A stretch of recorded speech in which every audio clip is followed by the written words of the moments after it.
Assalamualaikum warahmatullahi wabarakatuh. Yang saya hormati Abi Hanif dan Mumidah selaku pimpinan Pondok Pesantren Al-Haibah Hanifidah dan juga pengasuh-pengasuh, guru-guru dan juga kolega saya dan teman-teman saya juga yang saya kasihi.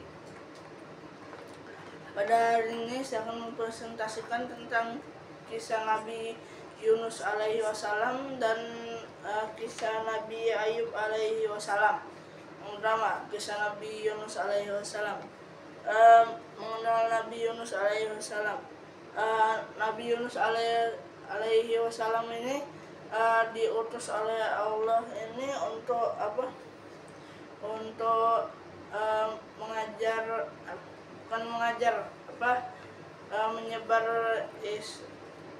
bukan mengajak penduduk Niniwa ini dan Irak ini untuk menyembah Allah Subhanahu wa taala.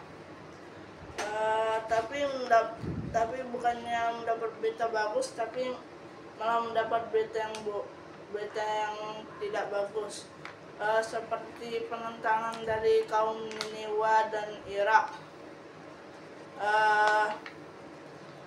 Karena penentangan dari kaum Niniwa ini, Nabi Yunus alaihi wasallam ini kecewa dan marah kepada kaum Niniwa dan Irak ini, sehingga dia pergi dengan perahunya ke lautan. Pada waktu itu dia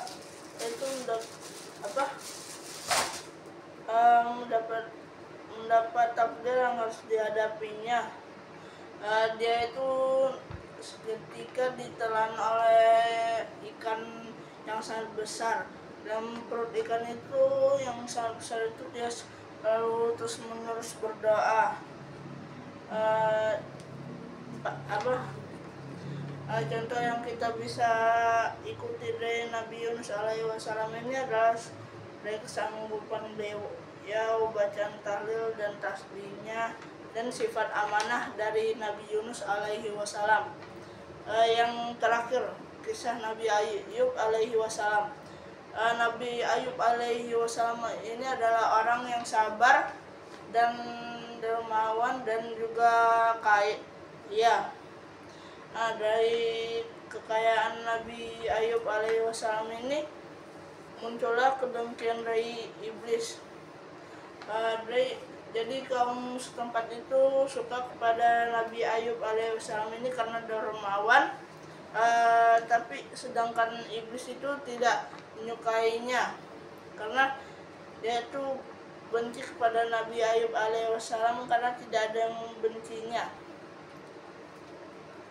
Ketika dia itu dikasih cobaan oleh Allah Subhanahu wa taala itu menjadi miskin dari budak-budaknya, dari ternak-ternaknya itu dibunuh secara misterius. Dari kesempatan itulah iblis ini memakai kesempatan emas untuk membuat semua penduduk itu tidak menyukai pada Nabi Ayub alaihi wasallam. Setelah kejadian itu, Nabi Ayub alaihi wasallam tetap tabah dalam menghadapi cobaan-cobaan yang sedang dihadapinya, dari kemiskinan, terus dibenci oleh kaum setempatnya. Setelah itu dia kembali hidup bahagia dan sabar dalam menghadapi cobaan. Dalam hartanya habis. Dia itu akhlakul karimah dan bersikap sabar dan berpikir tenang. Sekian presentasi saya. Mohon saya bila ada kesalahan dalam menjelaskan. Wabillahi taufiq wal hidayah. Wassalamualaikum warahmatullahi wabarakatuh.